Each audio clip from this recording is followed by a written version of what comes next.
I woke up inside the body of a 15-year-old stranger. The moment my eyes opened, the female teacher sneered sarcastically. Why didn't he grope anyone else's chest but yours? It takes two to tango. Don't tell me you're completely innocent. Look at you, wearing short sleeves all the time. Your bra is practically visible. Who else would he grope if not you? I strode forward and slapped her across the face with a resounding smack. The teacher was furious. How dare you hit a teacher?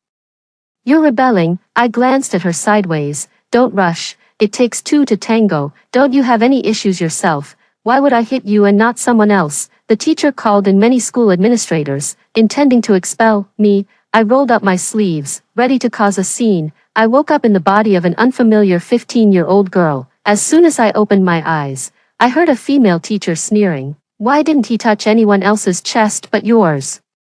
It takes two to tango. Don't you have any responsibility in this? Still disoriented, fragments of memory flashed through my mind. A boy trapping me in a corner, his groping hands desperately exploring my body, his panting breath making me feel sick. Along with the memories came humiliation, anger, and fear. The female teacher looked at me with disdain, tugging at my collar in disgust. Kathy, how dare you complain to me? Look at you. Wearing short sleeves all the time. Your bra is clearly visible. Who else would he touch if not you? Kathy, that's my daughter's name. Shocked, I lifted my shorts and saw a unique butterfly-shaped birthmark on the inner side of my knee. Exactly like my 2-year-old daughter's. The female teacher blamed the molestation of me entirely on me wearing short sleeves in the summer. She kept scolding incessantly. If you hadn't deliberately worn something so revealing, would he have noticed you?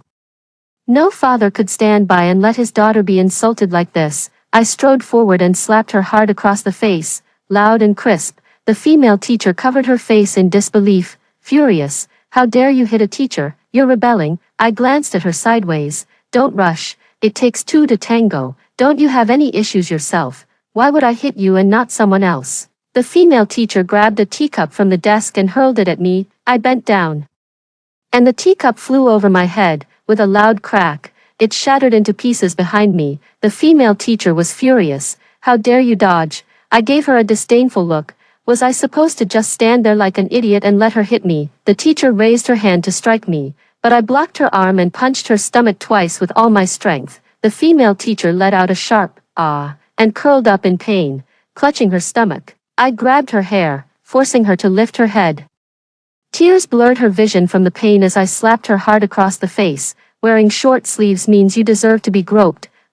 Before she could react, I slapped her again with even more force. Then wearing a skirt must make you even more deserving of death. The female teacher, her face twisted in pain, gritted her teeth and said, I'm going to report this to your homeroom teacher. I sneered and patted her cheek mockingly. You still have the nerve to tattle. If you'd kept your mouth clean, would I have had to teach you a lesson? As soon as the words left my mouth, a sharp shout came from behind. What's going on here? Standing at the office door was a white-haired old woman with a stern expression. My confidence instantly deflated because she had once been my homeroom teacher too. Teacher Caroline's authoritative gaze shifted between me and the female teacher. I knew I should probably burst into tears right then and accuse the female teacher of insulting me, but as a grown man, I really couldn't bring myself to cry. I could only stand there stiff-necked. Teacher Caroline's gaze finally settled on the female teacher. What's going on, Teacher Lucy? The female teacher cried while making a complaint. Teacher Caroline, your student hit me. Teacher Caroline frowned. Teacher Lucy was crying as if she had suffered immense injustice. Shouting hoarsely in accusation, I was just trying to kindly educate her, and she straight up hit me. Teacher Caroline, this student of yours cannot stay. She must be expelled. Make her drop out. My temples throbbed. Why wasn't she mentioning at all how her own mouth had been so vile? I echoed sarcastically. Right, Teacher Lucy was so kind. She said I was being slutty for wearing short sleeves in summer and deserved to be groped by boys.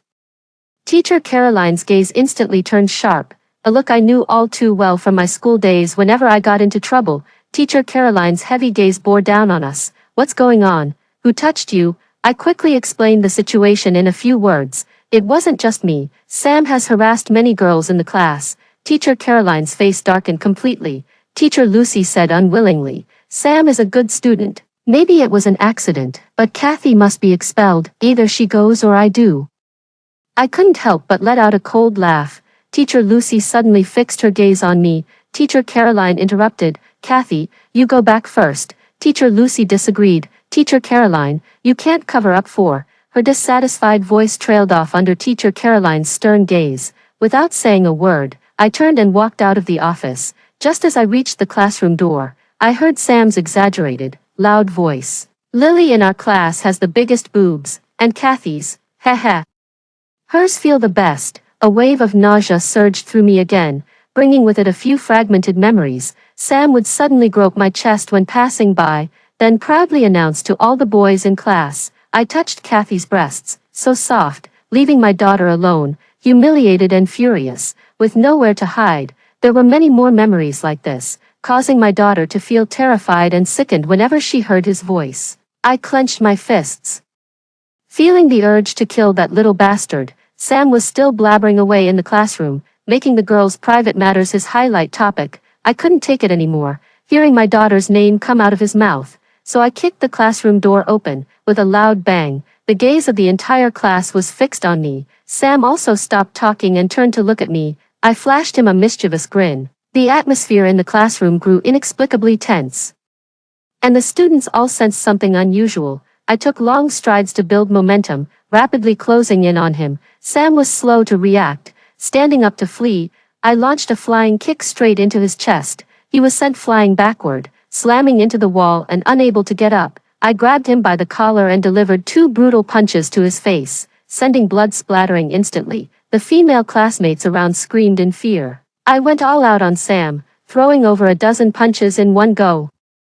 Touch your mom's ass, you little bastard. Why don't you go home and touch your mom instead? A few male classmates rushed over and held me back. The strength of this body was too weak, limiting my performance. Sam scrambled up from the ground in a sorry state, covering his bloody nose as he cursed at me. So what if I touched you? Women are born to be touched by men. Damn it, if I weren't being held back by those male classmates, I'd kill him right now. Sam spat out a mouthful of blood, seeing his front teeth mixed in it, and flew into a rage with a furious curse. I glared at him fiercely and, catching him off guard, kicked him to the ground. Sam fell to the ground again, and the girls laughed gleefully at his misfortune, shocked and enraged. He scrambled up and vented his anger on the boys holding me. Are you idiots? Can't you hold her tighter? Hold her tight, and I'll show you what her tits look like today. The boys were a bit resentful after being scolded. Their original intention was just to mediate, but when they saw Sam trying to do something bad, they loosened their grip. Sam didn't notice. He walked over and slowly lifted my clothes, staring at me with malicious glee in his eyes, as if waiting for me to panic and beg for mercy. I shrugged free and knocked him down with one punch. Sam looked stunned as I stepped on his arm. His terrified pupils reflected my murderous face. I grabbed a chair and raised it high.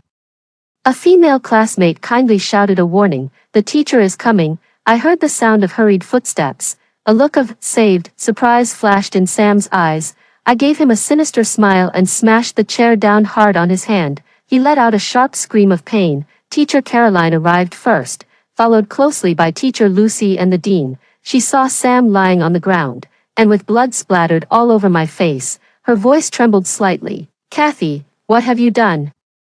I casually threw the chair aside and grinned at her. I made sure he'll never be able to touch a woman again in his life. Teacher Caroline's eyelid twitched, her expression grave. Sam propped himself up with his arms and scrambled backward rapidly, as if I were some kind of demon. The teachers silently breathed a sigh of relief when they saw he could still move. Teacher Lucy helped Sam up and showed his bloodied hand to Teacher Caroline and the head teacher, exclaiming in an exaggerated and distressed tone, "Look at this. She dares to hit someone right in front of the teachers." Both Teacher Caroline and the head teacher looked extremely displeased. Teacher Lucy said fiercely, "Director David, we can't keep a student like this. She must be expelled." Sam came to his senses from the pain and cried out in complaint, "Teacher Caroline, Kathy hit me. She suddenly rushed over and hit me while I was doing my homework," he said urgently. "If you don't believe me, ask the other students." I didn't deny the facts and asked him with a half smile, "Why do you think I hit you?" Fear flashed in Sam's eyes. Remembering the teacher was right there, he glared at me with hatred. "Who knows what's wrong with you?" Teacher Lucy continued to urge the dean, "Dean David, we can't keep such a problematic student. She dared to hit teachers and classmates today. Who knows what she might do tomorrow? Teacher Caroline immediately interrupted her. Teacher Lucy, we haven't clarified the situation yet. Teacher Lucy showed a hint of defiance. What more is there to ask? Isn't it a fact that she hit teachers and classmates? The dean said sternly. This matter will definitely be dealt with seriously. Teacher Caroline looked at him, and he quickly changed his tone. But we should also get the facts straight. Teacher Lucy was furious. But Teacher Caroline stepped past her onto the podium, resting her hands on the lectern. Teacher Caroline gazed at the bewildered female students below and spoke calmly. I've already gotten a general understanding of the situation. According to Kathy's account, Sam didn't just harass her, he also harassed other girls in our class. Teacher Caroline paused, her voice growing even gentler. Now, I'd like to ask, is this true? Besides Kathy, is there anyone else in our class who wants to speak up? The girls all lowered their heads, remaining silent. The longer they stayed silent, the more smug the expressions of Teacher Lucy and Sam became. I could understand their cowardice and concerns. When a girl is harassed, even if she is the victim, it's hard for her to speak up for herself. I spoke calmly. I did nothing wrong, and none of us did anything wrong. My voice rang out powerfully in the quiet classroom. The ones at fault aren't us, and neither should we be the ones feeling ashamed if we don't speak up for ourselves today. Disgusting things like Sam will continue to stay in our class. The classroom remained silent, with the girls exchanging uneasy glances. Teacher Lucy said triumphantly, Director David, I told you there was nothing to it. Sam is a very diligent student. He couldn't possibly do such a thing. Her words had barely finished. Whoosh, Lily stood up, with her taking the lead. The girls followed one after another, all standing up. Teacher Caroline asked the boys in the class to step out first. After 20 minutes of questioning, it was confirmed that Sam had harassed the majority of the girls in the class. The girls reported that Sam would grope their chests when passing by. Recently, he had grown bolder, even dragging them into secluded corners. They were all terrified and tried their best not to be left alone. Teacher Caroline's face grew darker as she listened. She asked, Why didn't you tell the teacher earlier? The girls all lowered their heads in silence, a few of them shedding quiet tears in distress. Next came the question of how to handle Sam's situation. Teacher Lucy immediately spoke to the head teacher, saying, Director David, it's quite normal for a teenage boy like Sam to be a bit curious. This child is usually very attentive in class and performs well academically. It would be a shame to punish him over this. Sam's grades were indeed quite good, and the head teacher seemed somewhat swayed. I spoke up at this moment, Teacher. If you don't deal with Sam, we'll have no choice but to go home and tell our parents. You wouldn't want to be cornered in the office by a dozen parents, or have this escalate to the Education Bureau, would you? Teacher Caroline and the dean instantly turned to look at me, their expressions a mix of shock and apprehension. They hadn't expected a student to deliver such a blunt threat. I had a premonition that my time was running out. Before leaving, I had to take care of Sam for my daughter. The girls stubbornly stared at the teachers. If Sam wasn't dealt with, they would truly go home and involve their parents. When the victims' parents unite, that's when the school truly starts to feel the pressure. Teacher Caroline and the dean looked grave. Teacher Lucy jumped in, her furious finger almost poking my nose. Aren't you at fault too? Hitting a teacher means you should be expelled too. I spat a thick glob of phlegm at her with a hatoe, and by sheer coincidence, it landed right in her mouth. Teacher Lucy instinctively closed her mouth. When she realized what the foreign object in her mouth was, she was so disgusted she nearly exploded. I smiled and said, Your mouth is too dirty. Let me help you clean it. Dare to insult my daughter? Consider yourself lucky I didn't stab you to death. Teacher Lucy screamed and rushed at me to hit me. I darted around the classroom like a nimble monkey, taunting her every now and then. Teacher Lucy, you say girls wearing short sleeves are being provocative, so what does that make you wearing a skirt? Streaking. Are you trying to seduce the male teachers by wearing a skirt to work? I got called in for a parent-teacher meeting. I was a bit nervous as I looked toward the office door. My wife is very gentle and not good at handling conflicts. She'd start crying before even getting into an argument with someone. I was afraid she wouldn't be able to handle this situation and would hold me back. The office door was knocked 3 times in a crisp, decisive manner. A short-haired woman pushed the door open without waiting for permission. Her lips were pressed into a tight line, and her entire demeanor was assertive and sharp, clearly someone not to be trifled with.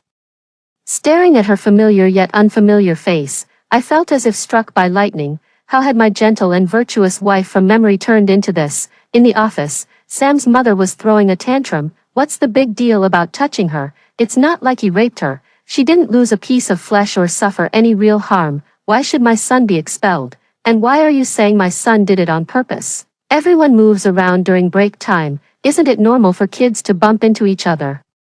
From Sam's mother's few words, Judy pieced together the truth. Her face darkened as she walked up to me, subtly shielding me behind her. Her petite figure seemed towering in my eyes. Judy fired back directly. If touching is so normal, why don't you go out on the street and let men touch you? So sexual harassment is justified now, is it? Sam's mother glanced sideways at Judy, her eyes full of mockery. Some people's daughters are born sluts, if they weren't willing. How could my son have touched them? Maybe they even enjoyed it. My temples throbbed. It was hard to imagine how desperate my daughter would feel if she had to face this situation alone. I saw Judy's hands trembling with anger, but she restrained herself. She turned to the principal and said, "Principal William, this boy must be expelled. I can't trust him to continue attending the same school as my daughter." Principal William vaguely smoothed things over. "It's quite normal for teenagers to be a bit restless during puberty," Judy sneered. "Principal William, my husband was also a teacher at this school, 12 years ago. He came to work and never returned home." Principal William's expression changed slightly, revealing a hint of nervousness. My heart skipped a beat. "I went missing. Why would I go missing?" The dean of the academic affairs office tried to persuade parents. "Please don't worry, we will study how to handle this," Judy sneered. "And I should wait for you to study. Can you protect my daughter 24 hours a day? Today it's groping her chest. What will it be tomorrow? If my daughter gets hurt somewhere you can't see, can you take full responsibility?" Neither Principal William nor the dean of the academic affairs office dared to answer. Judy said word by word, "She's my only child now. If anything happens to her, no one gets to live." The entire office was stunned. Sam's mother still wanted to make a scene. But Judy directly pulled out her phone and called the police. "Hello, I need to report a case. My child has been sexually assaulted." The police arrived. Judy insisted on filing a formal case. Sam's mom finally realized the gravity of the situation. She rushed over and knelt before Judy, slapping her own face while pleading, "I was wrong. I was wrong. Please don't file a report. We'll transfer schools. We won't stay here anymore. I beg you, we're both mothers. You should understand me, right?" Judy exploded in rage. She delivered several hard slaps across Sam's mom's face with both hands. "We're both mothers, so your child is human but mine isn't. Is that it?" Judy's petite frame erupted with terrifying fury as she rained down slaps on Sam's mom's face. While Sam's mom desperately clung to her legs, refusing to let go, Judy screamed curses. "That little bastard of yours deserves to die. Think you can bully me because I don't have a man, huh? Lay one more finger on my daughter and I'll fucking stab you all to death." Sam watched his mother being hit, his eyes gradually turning red with anger. He rushed forward and shoved Judy hard. I couldn't stand it anymore and was about to go punch him. The principal, seeing the office was about to turn into a brawl, quickly stopped us along with the police. Sam's mother ignored the situation, grabbed Sam and started hitting him while crying. "I told you not to cause trouble. Apologize right now." She wailed at the top of her lungs. "If you go to jail, how will I live? Our dang family will never be able to hold our heads high again." Judy watched Sam's mother putting on a pitiful act, trembling with anger. I gently held her hand, and when she turned to look at me, tears suddenly streamed down her face. Principal William had been speaking up for them all along. If Sam were arrested and sent to jail, it would greatly damage the school's reputation. Judy gritted her teeth and sneered. "Principal William, there's no need to pin me down alone. This little beast has harassed so many people. Even if you silence me, other parents will still speak up. And it's not just about this little beast. You also have a teacher named Lucy, right? The one who said my daughter deserved to be groped by boys because she wore short sleeves. A teacher with such twisted morals, still kept in your school to insult students. I'll be taking this up with the parents and the Education Bureau soon."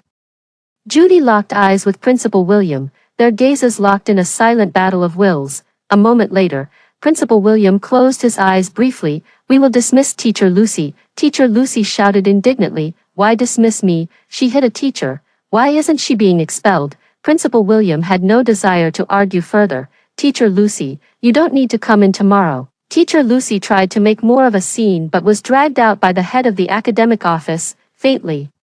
His scolding could still be heard. "You should quit while you're ahead. If this goes to the Education Bureau, no other school will take you." Judy took me home. She was unusually silent, and I could sense the atmosphere of her not wanting to talk to me.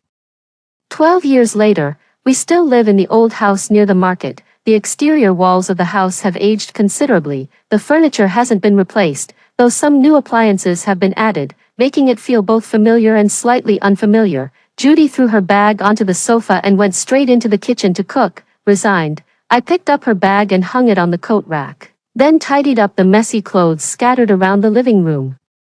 The mother and daughter must lead a hectic life. The whole house was in disarray. Holding a broom, I opened my daughter's room. The interior was mostly white and pink, arranged very cozily, with posters of effeminate male idols on the walls and her romance novels by the bedside. I did a quick cleanup and pulled open a drawer, where I found my daughter's diary. Perhaps I might find some clues about my disappearance inside.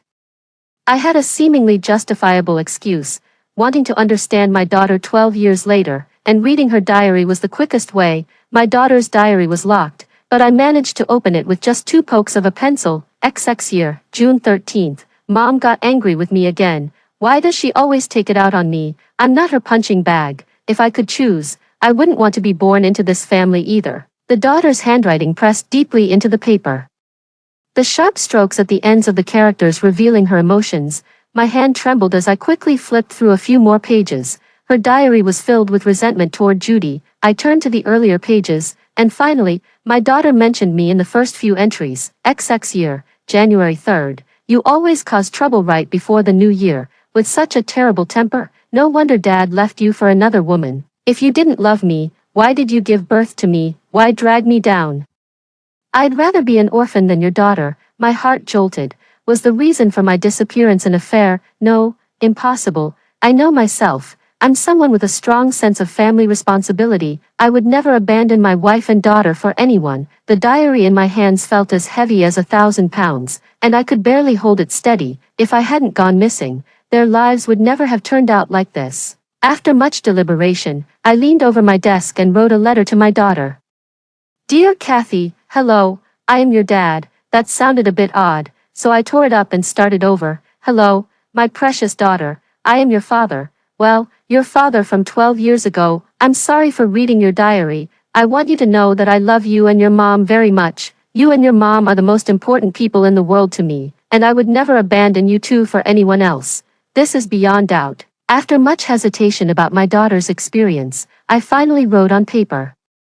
My dearest Kathy, in Daddy's eyes you're still that tiny 2-year-old. I feel deeply guilty for not being there to watch you grow and shelter you from the storms due to unknown reasons, but I'm so grateful that I could come to 12 years later. Daddy would do anything to protect you. Dad really wants to tell you that the world is beautiful, but reality isn't always so. When I'm not by your side, you must become strong. If you're ever bullied, throw away all manners and rules. Fight back with everything you've got. You must let them know that bullying you comes at a price. Don't be afraid if you encounter little brats like Sam in the future. It's not your fault, and you're not the one who should feel ashamed. I have 1,000 words I want to write into this short letter. When Judy calls from outside the door, dinner's ready. Her voice carried restrained anger, and my heart instinctively tensed up.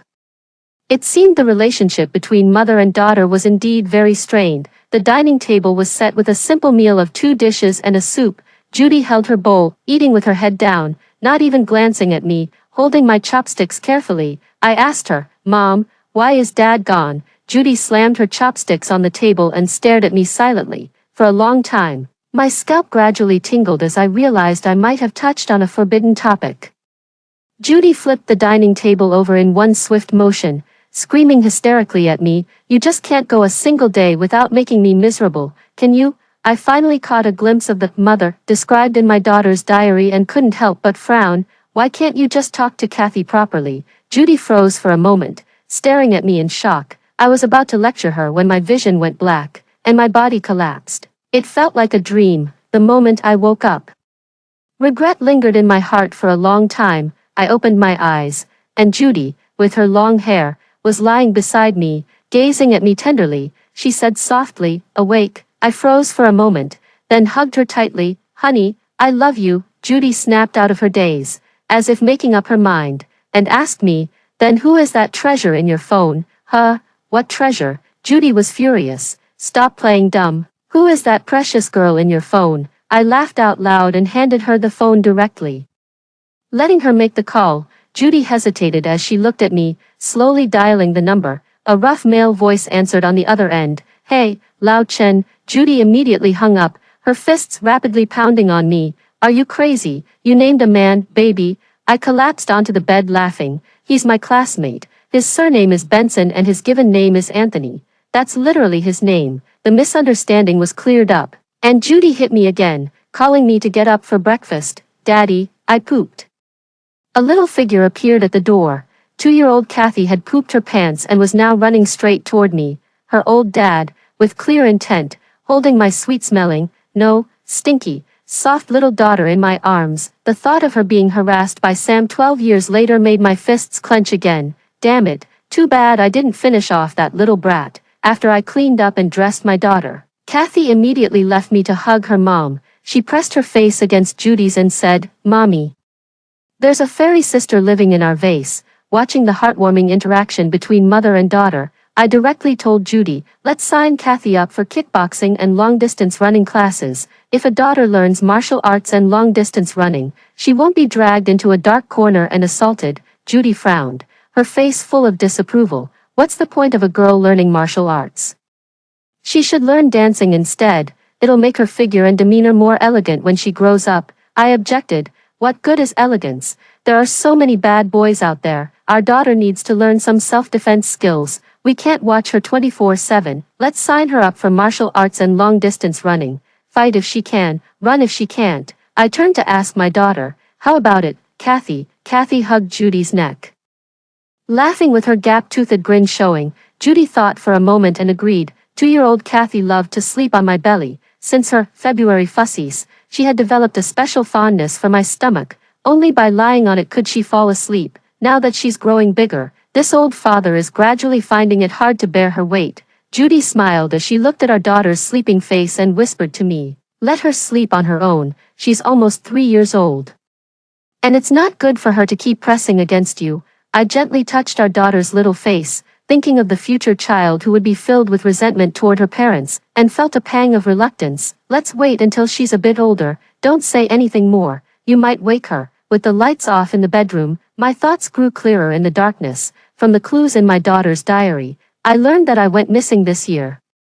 Ruling out the possibility that I left my wife and daughter voluntarily, I must have met with some kind of accident. I'm a cautious person by nature and rarely offend anyone. If I had to name someone who might hold a grudge, it could only be the principal's nephew, Leo. The school recently had a playground renovation project, which Principal William assigned to Leo to oversee. I was the quality supervisor for the project, and Leo's work had major safety issues. I was mentally exhausted and gradually fell asleep. In my dream, I slowly began to feel suffocated. Reaching out to adjust my daughter's position, I instead touched a man's back. I startled awake to find a blonde guy pinning me down, puckering his lips to kiss me. Blonde guy, every father's worst nightmare. I threw a fierce punch. The blonde guy was caught off guard. His face twisted from my blow as a large tooth flew out mixed with blood. I scrambled up awkwardly.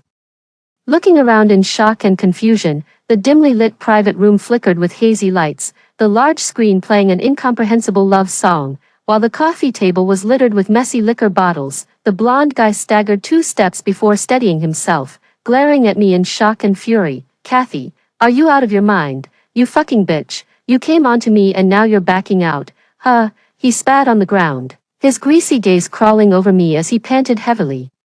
Unbuckling his belt, I'll give you one last chance. If you want to know about your dad, come here yourself. Blood rushed to my head. What kind of trash dares to lay eyes on my daughter? I walked toward him with a face full of humiliation, and the blonde-haired guy flashed a triumphant smile. Just as he was about to pull something from between his legs, I kicked him hard in the crotch. The blonde-haired guy instantly doubled over. Letting out an inhuman scream, I grabbed his hair, raised my knee fiercely, and drove it straight into his face. The guy convulsed in pain, completely helpless as I held him by the hair. 4 non-mainstream looking guys rushed into the private room, seeing the blonde-haired guy beaten to such a miserable state. They all sneered mockingly. The yellow-haired guy gritted his teeth and said, "Get her for me." The four non-mainstream youths silently closed in. I grabbed a liquor bottle and smashed it with a loud crack on the coffee table. Then, pointing the broken bottle at the non-mainstream youths, I roared fiercely, "Whoever isn't afraid of death, come forward. I'll definitely stab the first one to die." The ragtag group all showed fear on their faces. Subtly taking a few steps back, I dragged the punk in front of me, pressing the sharp broken bottle against his neck in a silent threat. Feeling the pain at his neck, the punk screamed in terror, "Get out, all of you, she'll really stab me to death." The ragtag group was completely intimidated. I held the blonde guy hostage as I slowly backed out of the private room, only realizing once I reached the lobby that this was a low-end KTV. As soon as we reached the entrance, I shoved the blonde guy hard and turned to run. The streetlights were dim, and the rushing wind from my sprint made my heart race. Fear still lingered in my body, making me suspect that the moment I time-traveled was when my daughter felt scared.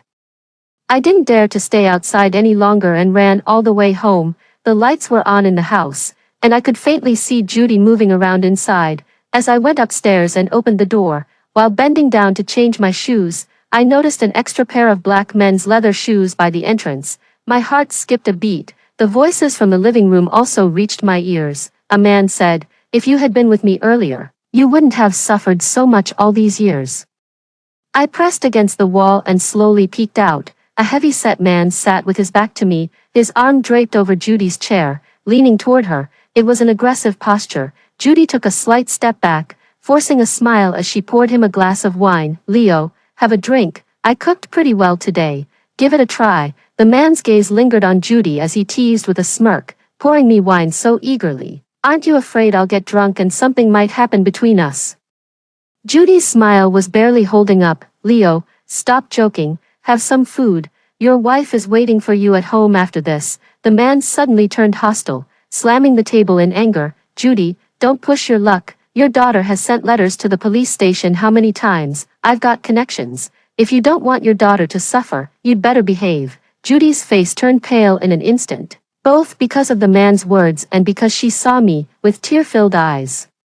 She shook her head slightly at me. The man's hand rested unceremoniously on Judy's shoulder, with every intention of moving downward. At that moment, anger burned away all my reason. When I came to my senses, I was already standing in front of Leo with a kitchen knife in my hand. Judy begged me through tears, "Kathy, don't be impulsive." My boiling brain cooled slightly as I pointed the knife at him. "Get out." Leo, both fearful and furious, scrambled to his feet and fled.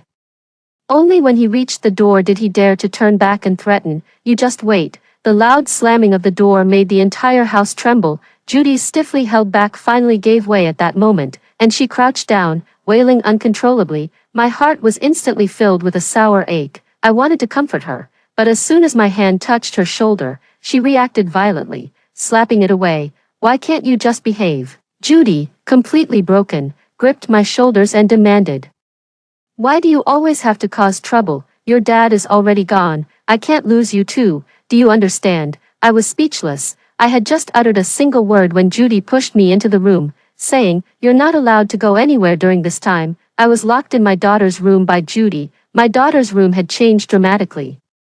Taekwondo certificates were displayed on the bookshelf. Her "3 good student" awards were pasted on the wall, and the bed was covered with a blue checkered bedding set. I opened the bookcase and was surprised to find many letters my daughter had written to me. "To my dear dad, I don't know if you can see this letter. Life without you all these years has been very hard for Mom and me. Mom has had to work and take care of me at the same time, and it's been really tough. I believe you would never abandon me for anyone. Dad, I've found some clues and will soon avenge you. For our family." Avenge? My heart skipped a beat. If I had been dead for 12 years without a single trace, the forces behind this were beyond what a little girl could challenge. I opened the drawer and found my daughter's complaint letter. It was addressed to the Anti-Crime Task Force. No wonder Leo panicked and came to threaten us at home. In her letter, my daughter listed numerous suspicious points. She too had doubts about Leo. The school playground project indeed had significant safety hazards, and as the quality supervisor, I reported this to the inspectors from the higher authorities just one day ago. I still remember Leo's sinister and malicious glare. According to my daughter's account, I went missing shortly after making the report, and Leo quickly filled the 2 large pits on the school playground the day after my disappearance.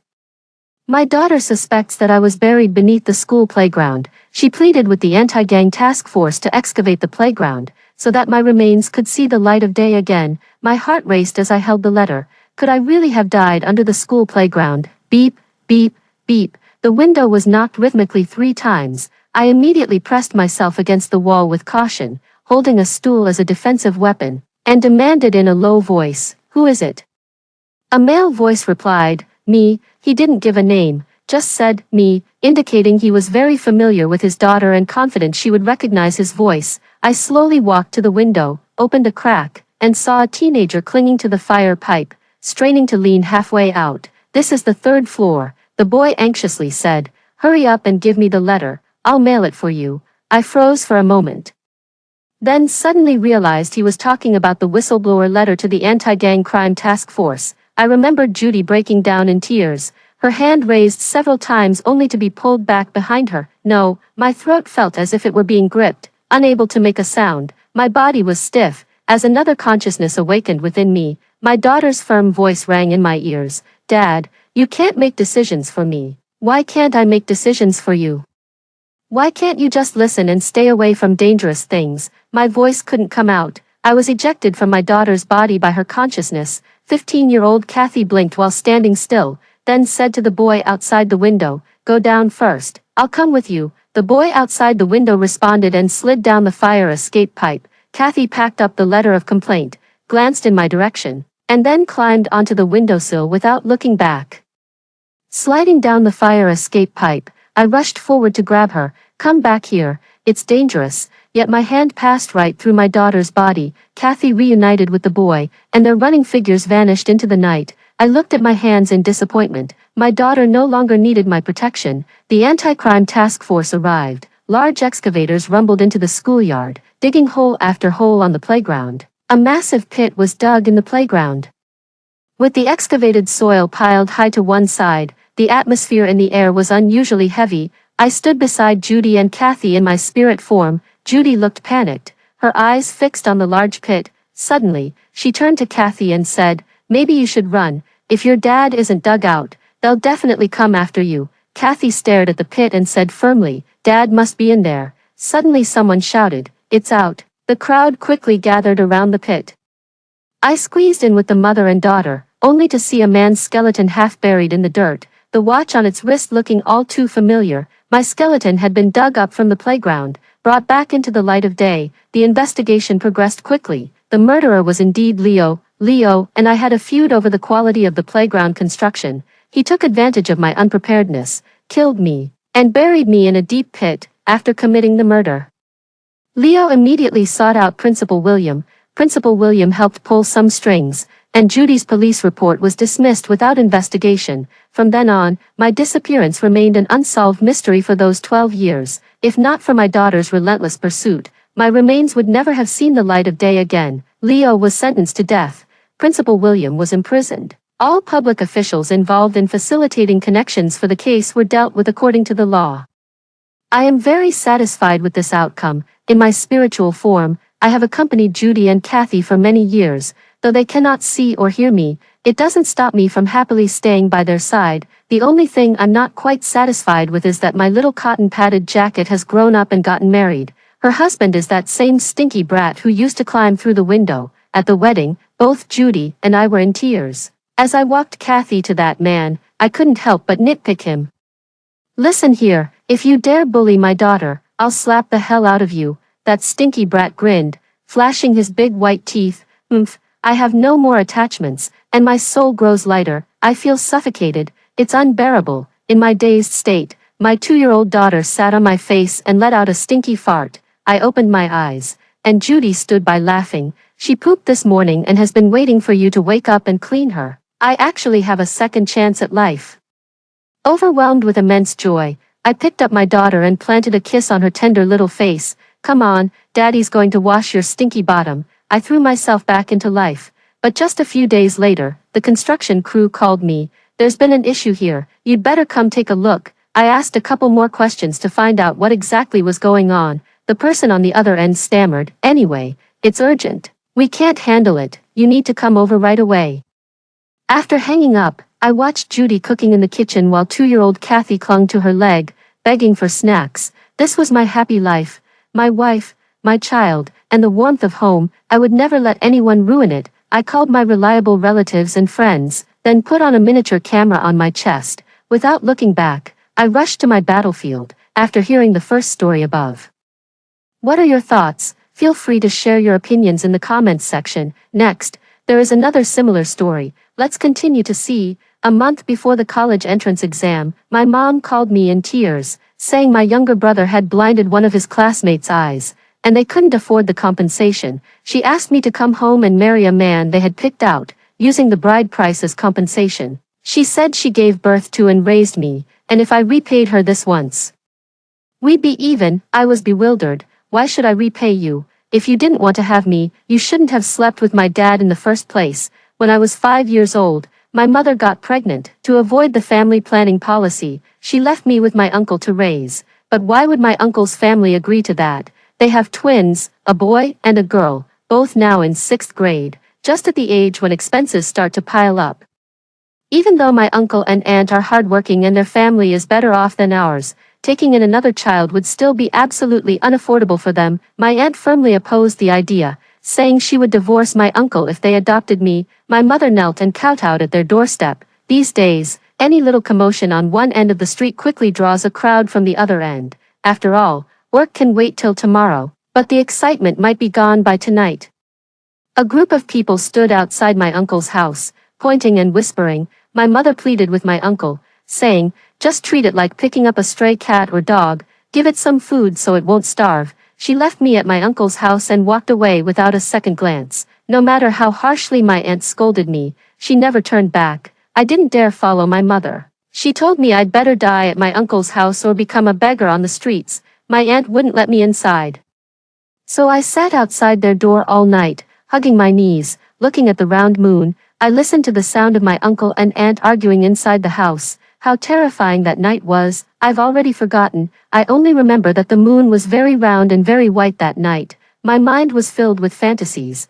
Would the moon goddess Chang'e, seeing from above that my mother had abandoned me, descend to take me to her lunar palace? When I go to the moon palace and my parents realize I'm gone, they'll surely regret it terribly. By then, even if they beg me tearfully to come home, I won't return. As my uncle and aunt kept arguing, I fell asleep. I don't know how they worked it out, but the next day, my uncle woke me up where I was sleeping by the door and brought me inside. My aunt kept a cold face, click clack click, stepping on the sewing machine. My cousins had already gone to school. I walked up to her, looking at her terrifyingly gloomy face, trembling with fear. My uncle pushed me from behind and said, "Say hello to your aunt." I immediately obeyed and called out, "Hello, Auntie." Auntie didn't even acknowledge me, not giving me so much as a glance. I turned to look at Uncle, who sighed helplessly and said, "It's all right, your aunt is just upset right now. She'll be fine once she cools down. Don't let her tough exterior fool you. She's actually very kind-hearted." I nodded, not fully understanding, then mustered the courage to ask Auntie, "Auntie, do you prefer cats or dogs?" My aunt finally spared me a glance and said coldly, "I don't like any of them." The words I had prepared were instantly stuck in my throat, unable to come out. Originally, I had planned that if my aunt said she liked kittens, I would meow like a cat. If she said she liked puppies, I would bark like a dog. The thoughts of a 5-year-old child are quite ridiculous. But back then I understood nothing and had nothing. I truly didn't know what to do to make my aunt, who seemed to dislike me, let me stay. After my uncle went to work, I was left alone with my aunt, and I became even more afraid. I was afraid my aunt would take the opportunity to kick me out while my uncle wasn't around. While my aunt was cooking, I offered to help with the vegetables, but she impatiently shooed me out of the kitchen, so I secretly gathered all the dirty clothes from every room and took them to the bathroom to wash. By the time my cousins came home from school, my aunt had already prepared the meal. She told my cousin Jiang Shen to call me for dinner. Jiang Shen found me in the bathroom. He said, "Suehua, my mom is calling you for dinner." I smiled obediently and replied, "Cousin, you go ahead and eat. I'm not hungry. I need to do the laundry." Jiang Shen took a closer look at what I was holding and shouted in embarrassment, "Mom, how could you even give her my underwear to wash?" My aunt rushed in excitedly, but when she saw the boxer shorts in my hand, she hesitated to speak, her expression turning strange. I don't understand. At home, I used to wash my dad's clothes like this too, and never thought there was anything wrong with it. My aunt ordered me, stop washing, come eat. I said crisply, Auntie, I'm not hungry, no need for dinner. I saw the clothes were dirty, so I brought them all to wash. I'll finish soon. But my aunt wasn't having any of it. She snatched the clothes from my hands, threw them back into the basin, and ordered sternly, go eat, or I'll have your uncle send you home. Terrified, I scurried out to have dinner. Seeing my cousin Jiang Qian at the table, I greeted her politely, hello, cousin. She ignored me in exactly the same way as my aunt, both with dark faces and drooping eyebrows. My arrival made Jiang Qian extremely unhappy in every way.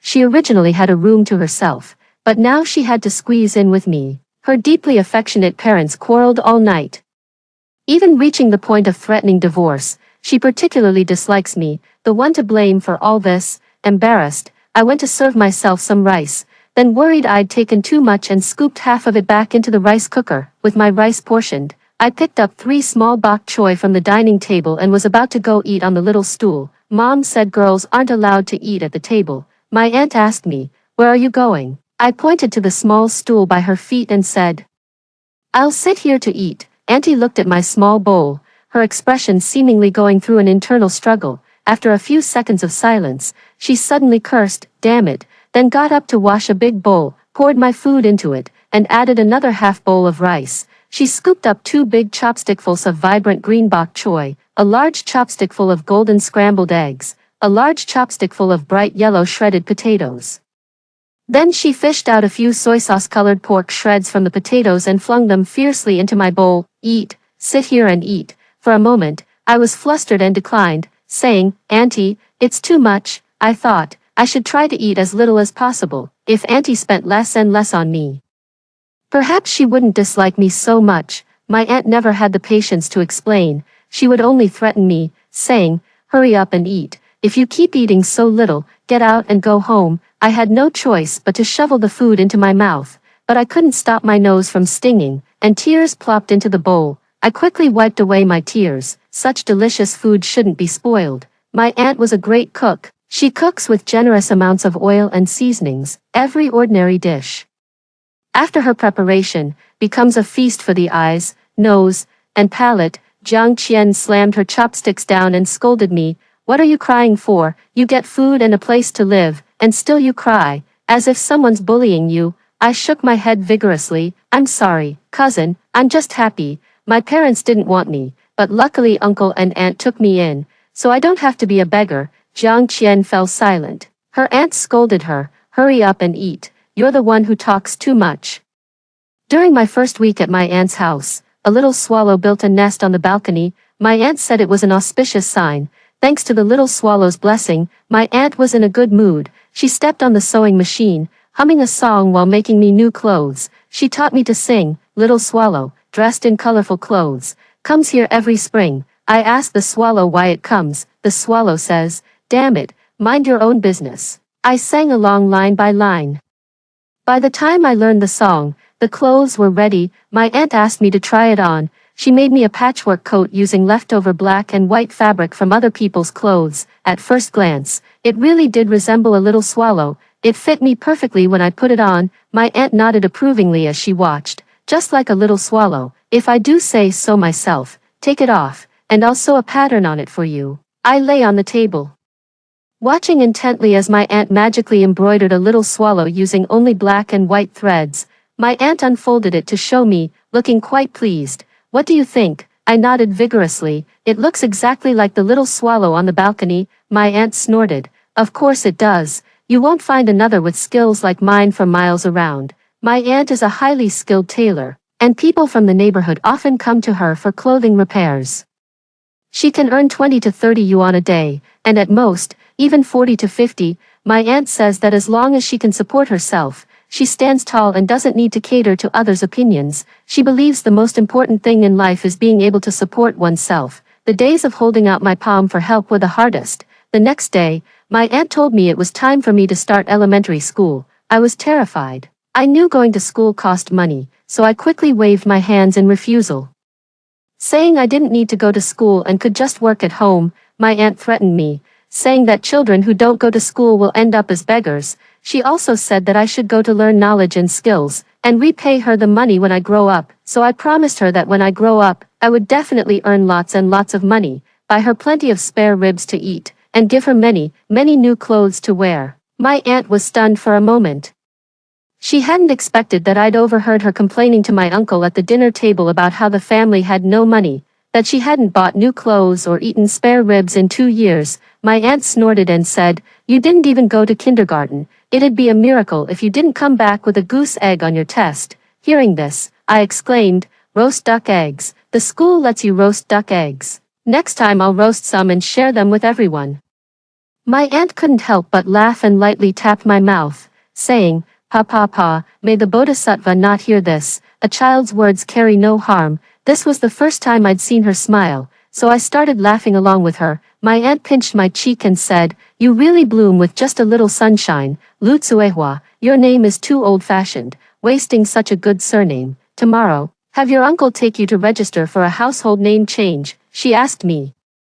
"What do you want to be called?" I shook my head. I didn't know what name would be good. My aunt said, "Let's call her Lucan, with can meaning bright and brilliant." On my first day of elementary school, I brought my aunt a big business opportunity. My desk mate was as beautiful as someone on TV and came from a wealthy family. She found my jacket very unique and asked, "Lucan, where did you buy your clothes?" "I want to ask my mom to get me the same one." I said this was made by my aunt, who is both clever and capable. Her cooking is absolutely delicious, and the clothes she makes are absolutely beautiful. After school, I walked home with my desk mate. She tugged at her mother to show her my little swallow jacket, saying she also wanted my aunt to make clothes for her. I spun around in front of her mother, who then asked me to go home and ask my aunt if she could make 3 such jackets, at 20 each. If she can do it, she'll bring the fabric to me tomorrow, I asked in surprise.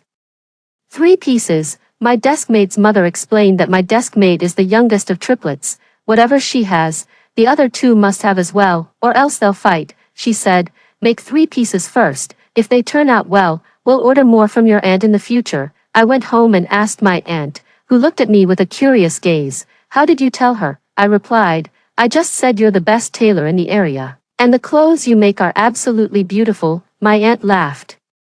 "You little rascal, you're quite the salesperson." My aunt agreed to make the coats and, as requested by my desk mate's mother, she made 3 patchwork-style coats just like mine. One was pink floral, one was yellow floral, and one was green floral. Each had the specified pattern embroidered on the chest. I handed the clothes to my desk mate. She was absolutely delighted, touching the little duck pattern on her chest and grinning foolishly all day. Her mother gave me 60 yuan to pass on to my aunt. On the way home, I kept my hand in my pocket clutching the money the whole time, terrified that if I lost it, I'd become a sinner for all eternity. When my aunt took the 3 20 yuan bills I brought back, she smoothed them out one by one, held them up to the light, and couldn't stop smiling. "Lu Can, oh Lu Can, you're truly a lucky little swallow, actually able to help me make money." She took 5 coins from the sewing basket and gave them to me, saying it was pocket money for me to spend as I pleased. I didn't dare accept it, but my aunt said, "If I give it to you, you take it." I lowered my head and said awkwardly, "My mom said I shouldn't take things from others casually." My aunt snorted coldly, "I have my reasons for giving it to you. Do you know why children need pocket money?" I looked up and asked my aunt why. "Because money is something you can never escape in life. I'm giving you pocket money not for you to spend recklessly, but to teach you from a young age how to be the master of money. Only by mastering money can you earn more of it. Those who lack money easily become slaves to it, believing money is more important than dignity." I listened with partial understanding. Auntie said, "From now on, I'll give you $1 every week as pocket money. This isn't free money, it's a reward for washing your own bowl after every meal. Make your bed and tidy up your room every morning when you wake up. Understand?" I nodded and said, "Thank you, Auntie, I understand." As we were talking, Jiang Shen and Jiang Qian also returned home. At the dinner table, Auntie told Uncle that I had helped her earn 60 yuan. She said cheerfully, "The ancients always said that when swallows choose a home, good fortune follows." It's true indeed.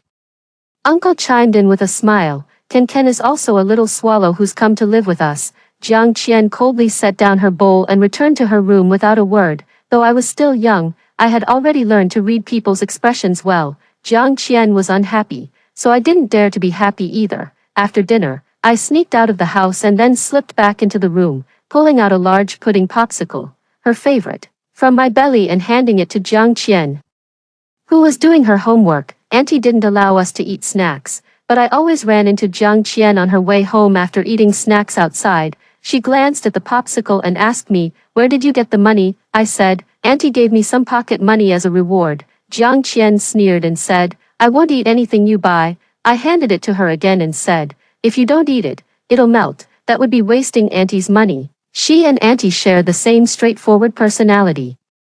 She took the ice cream from me, unwrapped it, and with her small cherry-like mouth, managed to cover most of the ice cream in one bite, immediately solving the crisis of it melting. I was left dumbfounded. Jiang Qian said, "Don't think that just because I ate your ice cream, I don't dislike you anymore." I nodded and replied, "Cousin dislikes me, but I don't dislike cousin." Jiang Qian asked why. I said, "You let me stay in your room and told me stories from the books." Jiang Qian loved reading novels. When she came across parts that made her indignant, she would narrate the plot to me so we could both criticize the characters in the book. Jiang Qian asked, "Then, is there anyone you dislike?" I stopped talking. Jiang Qian asked again, "Do you dislike Jiang Shen?" I shook my head. Jiang Qian gave me a disdainful glance and said, "Pfft, Jiang Shen is such a jerk, and you don't even dislike him. Your taste isn't great either." Jiang Qian asked again, "Do you dislike your parents?" I lowered my head and stayed silent. Jiang Qian said, "It's not shameful to dislike your parents. My mom says that when adults decide to have a child, they should raise them properly. Your parents dumped you on my family. They're heartless adults who deserve to be disliked." I looked up at Jiang Qian, and in that moment, she seemed to shine brilliantly in my eyes. Jiang Qian felt a bit embarrassed under my sparkling gaze. She handed me the last bite of her ice cream and said, "Here, try it." I stuffed that fishball-like ice cream into my mouth, and its sweet flavor melted on my tongue. Auntie's voice suddenly rang out from outside. "What are you doing? Get out of here." Jiang Qian and I ran out to look, and Auntie was carrying a ladder, telling us both to hold it steady. She said, "A pair of sparrows just took over our little swallow's nest. Our swallow couldn't fight them off, and one of its eggs got knocked out." There was indeed a broken egg on the ground, and Jiang Qian exclaimed in shock, "Poor little swallow. I never thought sparrows could be so mean." Auntie climbed up the ladder and pulled out all the grass the sparrows had stuffed into the swallow's nest, throwing it away. A pair of sparrows chirped angrily in the distance, as if cursing at Auntie. Not to be outdone, Auntie shouted back, "If you want a nest, build your own. Don't steal our little swallow's home. If you dare come back, I'll beat you to death." The sparrow never came back to occupy the nest. But the next day when my aunt went out to buy groceries, a bird dropping landed on her head. My aunt said the sparrow held too much of a grudge, impossible to catch, yet it forced her to carry an umbrella every time she went out. But when talking about the little swallows, my aunt was delighted. After driving away the sparrow, the swallows continued to live in their home. I couldn't help but envy that nest of little swallows. Everyone welcomes them to live in the house, and Auntie even helps chase away the sparrows that try to take over their nests. This is the home of Uncle and Auntie, the home of my cousins, and the home of the little swallows. But it is not my home. Jiang Shen and I were punished by Auntie to kneel on the washboard. Every day after dinner, Auntie would go to Aunt Wang's house to chat. As soon as she left, Jiang Shen turned on the TV to watch the children's channel and told me to keep watch by the door. I sat alone at the doorstep, peeking out with half my face, glancing around like a thief. The moment my aunt appeared at the street corner, I would turn and dash back inside. Seeing me, Jiang Shen knew my aunt had returned. In a flurry of panic, he turned off the TV and rushed back to his room to do his homework. After several days in a row, my aunt became more cautious. As I was keeping watch at the door as usual, I suddenly heard a loud bang from the yard behind me, which startled me. Running inside to check, I saw my aunt squatting by the courtyard wall. With a murderous aura, she stormed into the living room and caught Jiang Shen watching TV. I only found out later that my aunt had climbed over the wall from the neighbor's house. Jiang Shen was howling from the beating. "I told you no TV on weeknights. Did you think I was just farting around? No wonder you've been doing homework until 10 every night lately. You've been watching TV all along. You even corrupted Xiaoyan."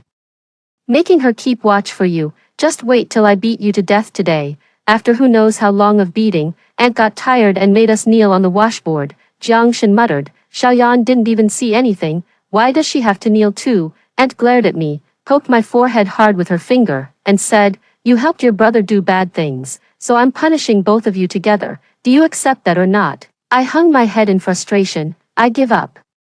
Will you ever help your brother do bad things again in the future? I shook my head. I won't dare. Auntie said, Xiaoyan, listen to me, helping someone do bad things is harming them, not helping them. If you really want to help your brother, you should tell me when he sneaks to watch TV. Auntie kicked Jiang Shen again. If you really don't want to drag others down, then don't ask them to help you do bad things. After kneeling for a while, the pain made tears well up in my eyes. Auntie sat nearby with her back to us, working the sewing machine. Jiang Qian tiptoed over and tossed me a pair of pink fluffy gloves, mouthing silently for me to cushion them under my knees. Jiang Shen also mouthed to Jiang Qian, what about me? What about me? Jiang Qian rolled her eyes and turned back to her room. From then on, Jiang Shen still occasionally sneaked in some TV time, but he never asked me to keep watch for him again. He bribed Aunt Wang's son, Wang Fugue, to tip him off. As soon as Aunt left, Wang Fugue called to inform Jiang Shen. By the end of the month, the household phone bill had doubled. When Aunt checked it, she was both angry and amused. Another round of mixed doubles ensued. I didn't see it at the time. It was Jiang Qian who told me about it when we chatted that evening. After I entered second grade, I always came home very late from school. When my aunt asked me the reason, I didn't dare to tell her. When I was once again helping older students copy homework at school, Jiang Shen and Jiang Qian found me. I stared blankly at the two panting figures. Jiang Qian was the first to step forward and ask, what are you doing here? Why aren't you going home? I softly called out, cousin. Jiang Qian glanced at me, then at the four older students beside me playing with grass and cat's cradle. As if suddenly understanding something, she snatched the homework book and answer sheet from my hands, saw the words, 5th grade, on them, and let out a cold laugh. With a flick of her hand, she threw the homework book into the group of rowdy girls, then picked up the answer sheet and tore it into pieces in a few swift motions. All four girls stood up, closing in on Jiang Qian while hurling vulgar insults. Jiang Shen grabbed the collars of two of the girls and demanded, are you blind? How dare you bully my sister? Wang Fugue also brandished an umbrella, pointing its sharp tip at one of the girls with slanted bangs. Seeing the three of them looking tough, the four senior girls quickly grabbed their school bags and ran off. Jiang Qian asked, you come home so late every day just to help them copy homework? I felt both wronged and ashamed, tears flooding out uncontrollably. Jiang Shen patted my head and said, silly you, why didn't you tell us when you were being bullied? At that moment, I could only wipe my tears, not knowing what to say. On the way home, to cheer me up, Jiang Qian and Jiang Shen each contributed 1 yuan, while Wang Fugue chipped in 50 cents. Together, they bought me a paper cupcake with an oil paper umbrella decoration. The three of them sat by the roadside watching me eat. Comforting me together, Jiang Qian said, no more crying after eating the cake. I haven't even had a bite of this one. Jiang Shen said, from now on, if anyone dares to bully you, just tell them my name and say you're my little sister. Wang Fugue said, don't be afraid of them. I know those people. They're all useless and only dare to pick on first or second graders. Jiang Shen shot him a sidelong glance. Aren't you a primary schooler too? Wang Fugue scoffed.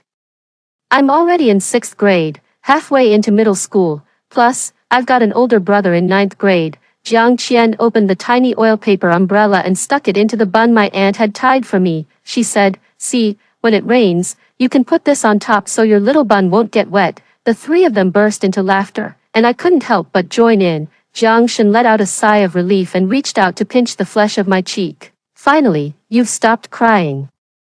After finishing the cake, we stood up and brushed the dust off our bottoms. I followed Jiang Shen and Jiang Qian home, step by step. That little oil paper umbrella eventually broke, but I've kept it all this time. It opened up during my adolescence, shielding me from so much fear and loneliness. When I was about to enter 6th grade, my mother brought my younger brother to my uncle and aunt's house. Every spring festival, I would see him. The first time I saw him, I hated him, because of him.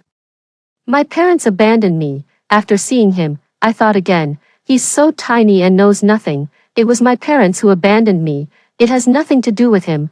He was fair-skinned, tender, and spoke in a milky voice, somewhat resembling me when I was little. He liked tagging along behind older kids, begging his brothers and sisters to play with him. Later, with each meeting, the dislike diminished a little. So while my uncle and aunt were chatting with my mom, I took out the pocket money I had saved for a long time and secretly took my little brother to KFC. I thought since he lived in the countryside, he must have never tasted such delicious food. After all, I had only eaten it twice myself, on my birthdays. I didn't expect that when we went to KFC, my little brother confidently ordered, "I want some fries, a chicken leg burger, an egg tart, a sundae, and a Coke." He rattled off a whole list in one breath. I was so surprised I forgot to stop him and asked, "Have you been to KFC before?" My brother nodded excitedly and told me Mom often brings him here. He knows what's good, but Mom only lets him order 2 items at a time. At that moment, I truly understood what heartbreak meant. Just like in our Chinese textbook, after eating at KFC, I was walking home holding my little brother's hand when my mom saw us, rushed over, and slapped me. She immediately yelled at me, "Where did you take your brother? Were you trying to abandon him outside? Don't think for a second that ditching your brother means you can come home." No way. My uncle and Jiang Shen, who were following behind my mom, saw her actions and quickly stepped forward to shield me. My little brother was stunned, and only after a moment did he say, "Mom, big sister took me to eat at KFC." My mother froze, her mouth opening slightly as she reached out to touch my face. Jiang Shen glared at her angrily, preventing her from touching me. Her hand hung awkwardly in midair before she withdrew it. My uncle was both furious and helpless. "Sis, I really don't know what to say to you," he exclaimed. Back at my uncle's house, Jiang Shen went to the fridge to find an ice pack for me to put on my face. My aunt and Jiang Qian soon returned as well, looking at my mother with strange expressions. My mother felt embarrassed under their gaze and invited them to eat at the dinner table. My mother suggested that I should return to the countryside to study, while my younger brother would come to live with my uncle's family and attend school in the city. Jiang Qian slammed the table and stood up. "I disagree." Her aunt pressed her down. "Calm down." My mother looked pleadingly at my uncle, who helplessly turned his gaze to his wife. The aunt threw down her chopsticks, also slamming the table as she stood up. "Do you think our home is a dumpster? You can just toss the kid over whenever you want and take her back whenever you feel like it," my uncle helplessly advised. "You should calm down too." My mother pleaded with Jiang Shen and Jiang Qian again. "Kong Kong is also your brother. You'll surely like him." Jiang Shen responded coldly. "We only recognize Xiaoyan as our sister, with no one else to turn to." My mother pulled me over, pressed my shoulders to make me kneel, muttering, "Suehua, he's your own brother. Beg your uncle and aunt to bring your brother to the city." Jiang Qian rolled her eyes. "Xiaoyan is my and my brother's sister, not some Kong Kang's sister." The younger brother let out a wah and clung to my mom's leg, crying and shouting that he didn't want to stay at his uncle's house. My mom muttered to herself, "Your brother is so pitiful. The teachers in the countryside don't teach well, and it's impossible to get a good education there. You've had your fill of the good life in the city all these years. It's enough. Come back. A dog doesn't despise a poor home, and I am your real mother after all." I broke free from my mother's grip and said, "I don't want to." My mother's eyes trembled. She suddenly became eerily sinister, as if transforming from a living person into a slow-reacting zombie, asking me word by word, "What did you say?" I said I don't want to. Before my mother's slap could land, Jiang Shen swiftly pulled me away. My aunt picked up the local specialties my mother had brought and threw them out one by one. "Lucan has long been registered in our household and the adoption procedures were completed. You agreed to it back then. How dare you hit my child in my own home? Get out of here. I raised Lucan because he's a good kid, and it has absolutely nothing to do with you. You think you can just swap him out, even if Lucan agrees." "I won't."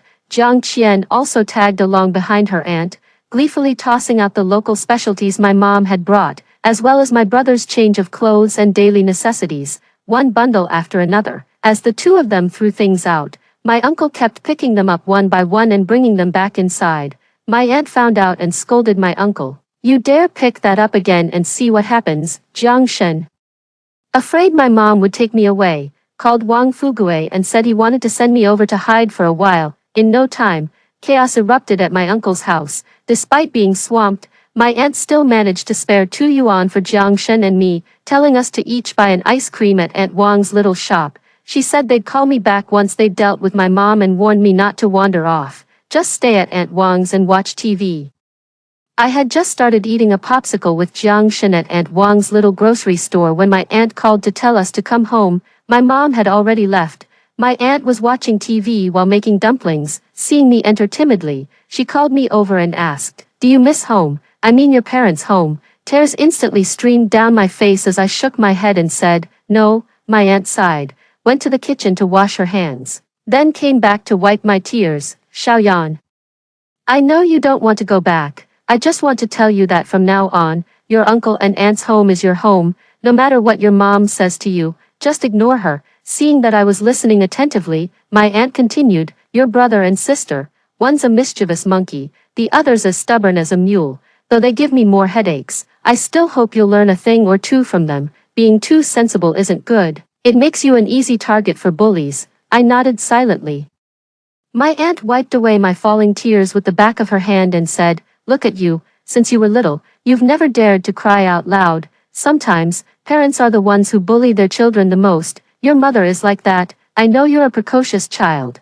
You can tell right from wrong. That's why I'm telling you this. No matter what happens, never go soft on your parents." Uncle couldn't stand listening anymore. "How can you teach the child like that?" Aunt scolded him again. "Am I wrong? Do you want Xiaoyan to go back to the countryside and rot there for the rest of her life? Have you no conscience?" Uncle weakly retorted. "I didn't say that." Aunt rolled her eyes and asked me, "In your heart, what do you think is most important?" I thought for a moment and said, "Study hard, and when I grow up, I'll repay my uncle and aunt." My aunt shook her head and said, "Everyone should feel that their own life is the most important. You study hard to have a better future. Once that condition is met, then you can think about repaying me and your uncle. Treat others the way they treat you. If they ever make demands of you in the future, just think about it in reverse. Would they agree if you made the same demands of them?" After saying this, my aunt immediately tested me. "If your mother secretly comes to your school in the future and asks you to go back to the countryside with her so your younger brother can study in the city, what should you do?"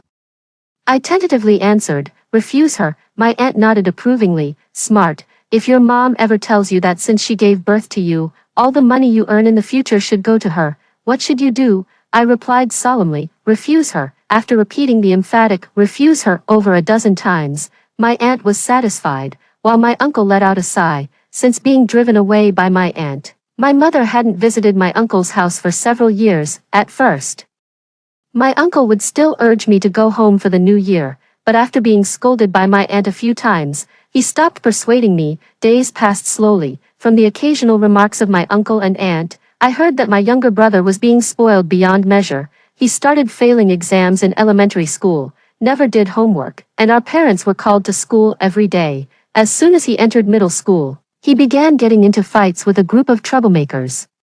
My mom had to pick him up from the police station several times. She always thought it was because the rural teachers couldn't teach him properly, and sure enough, she came to school to see me again. She waits for me at the school gate after class, and as soon as I come out, she starts peeling the boiled egg in her hand. I don't like boiled eggs. She peels the egg and hands it to me, but I don't take it, opting instead to buy an egg pancake from the stall by the school gate.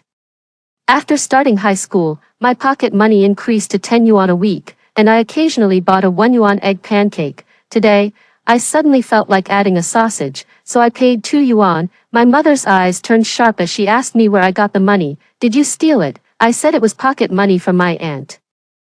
My mother couldn't help but sneer at my aunt. "She sure has money, and she's so generous with you, Xiaoyan. If I were as rich as her, I wouldn't have abandoned you either. You're flesh of my flesh." She has now also learned to call me by the nickname my aunt gave me, as if by calling me that, she could be as kind to me as my aunt is. I couldn't be bothered with her, so I took the steaming egg pancake and blew on it. My mother swallowed hard and began to complain to me. "My brother doesn't do his homework because he can't write it." "Why can't he write?" "Because the teacher can't teach. The teacher only knows how to call our parents all day, asking them to discipline my brother. If she knew how to discipline, what would teachers be for?" The educational resources in rural areas are too poor. Unlike me who enjoyed the best conditions, the family was too poor. Unlike me, who lived at my uncle's place with good food and clothes, I had my older cousins protecting me. Unlike my younger brother, who was bullied alone at school and ended up fighting with others, As for why my brother was the one beating others, it takes two to tango. If my brother hits someone, that person must have provoked him first, starting from the 5 dynasties and 10 kingdoms period all the way to the Qing army's entry through the Shanhai Pass. My mom finally revealed her ultimate intention. My aunt treats me so well. I'll be responsible for pleading with her. And she'll handle convincing my uncle. They'll surely agree to let me swap places with my brother so he can study in the city. I walked while eating the egg pancake, mumbling, "What does that have to do with me?" My mom said, "Your brother is suffering too much. You're his sister. Have some compassion for him." I replied, "Whoever created the problem should solve it." My mom scolded me. "How have you become so selfish? You're just like your aunt now, cut from the same cloth." I asked in pleasant surprise, "Really?" Seeing how pleased I was by the praise, my mother changed the subject. "Xiaoyan, you were born from my own womb after 10 months of pregnancy. Don't think that just because your aunt raised you for a few years, she'd treat you like her own child. She has her own son and daughter. Raising you was like keeping a little cat or dog. It didn't cost her much anyway." As we spoke, I was almost home. I waved at my mother and said, "Go back. I'm not swapping with my brother. Auntie likes me best." My mother was so angry she could only glare, but she didn't dare follow me into my aunt's house. The few times she came before, my aunt would chase her out with a broom while shouting, "She's trying to steal the child." I'm the only child at home now. Jiang Shen is in Guangzhou starting a business with some college classmates, while Jiang Qian is doing graduate studies in the capital. I'm in my senior year of high school. So all my uncle and aunt's energy is focused on me now. Although the academic pressure in my senior year of high school was intense, I experienced unprecedented happiness. I washed my hands, sat down to eat, and chatted with my aunt. My mom came to see me again just now. My aunt wore a familiar expression. "Really? Same old routine from her." I nodded, still complaining a lot about how hard things are for them, and finally told me to switch places with my brother. Uncle asked, "So what did you say?" Aunt brought the steamed sea bass and braised pork right in front of me, then took an empty plate, shelled the shrimp, and put them on the plate for me to eat. "Thank you, Auntie, love you," I said with a smile, then continued. I told her, whoever created the problem should solve it. Aunt clapped her hands and laughed, giving me a thumbs up. "Well said, truly our family's top student, if you ask me. She should toughen up and discipline her son properly. After finishing these few years of school, he could join the military. There's a bright future ahead after that." She insists on believing that her son's lack of success is because he didn't come to our house to enjoy good food and comfort. Xiao Yan does well in her studies because she was sent to our family. What kind of logic is that? Luckily, she doesn't come often. After this setback, she probably won't bother you for another 6 months or so. Listening to my aunt ramble on, complaining about my mom and standing up for me, I was in such a good mood that I ate 2 bowls of rice. A month before the college entrance exam, my mom called me in tears, saying my younger brother had blinded one of his classmates' eyes and they couldn't afford the compensation. She told me to come home and marry a man they'd picked out, using the bride price as payment for the damages. She said since she gave birth to me and raised me, if I did this for her, we'd be even. I was bewildered. "Why should I repay you? If you didn't want to give birth to me, you shouldn't have slept with my dad in the first place." After hanging up, I collapsed into bed and fell asleep. The next day after school, sure enough, I saw my mother waiting for me at the school gate. I paid $2 for an egg pancake with sausage and chicken strips. My mom only visits once or twice a year. Every time she comes, I buy myself a 3 yuan egg pancake to console myself. My mom was frantic, furious, and resentful. "How can you still have the appetite for egg pancakes? How can you be so cold-hearted? Why don't you feel the slightest bit of sympathy for your brother?" I watched as the boss skillfully spread the dough, cracked an egg, and sliced the ham sausage, casually remarking, "Why should I be in a hurry? It's not like I'm the one who made him blind someone else's eye." My mother's hands clamped down on me like iron pincers. "You must come back with me today, or your brother is finished. And our family is finished too. I gave birth to you, so you must repay my kindness. After this, we'll be even." Not far away, my father and a few burly men jumped out of a van, ready to take me away together. I couldn't break free, and for a moment, my blood ran cold. The egg pancake vendor wasn't someone without a sense of justice, and he immediately shouted, "What are you doing? What are you doing? Robbing my customer. I'm calling the police." My dad spat out the cigarette but from his mouth and glared at the vendor. This is my daughter. I'm taking my daughter home. What's it to you? I pleaded with the vendor. Boss, please help me call the police. I'm the child of the Sue Taylor's family. They want to sell me for money. I'm in my senior year of high school about to take the college entrance exam. I don't want them to ruin my life. Let go of the child. The boss stood in front of my dad.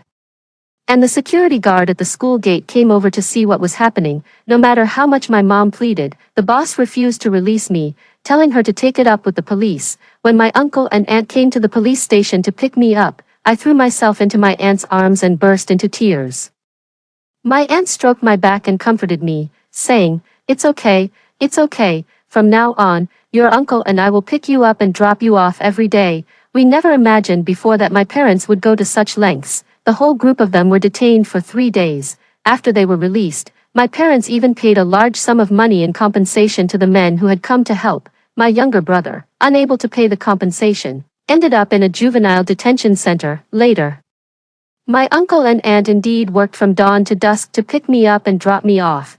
They treated me with even more care than they had when Jiang Shen and Jiang Qian took their college entrance exams. The most fragrant fruits grow from the soil of love. On the day the college entrance exam results came out, my aunt set off 10,000 firecrackers at home. The scholarship for that year's top college entrance exam scorer was 20,000 yuan, at my strong insistence.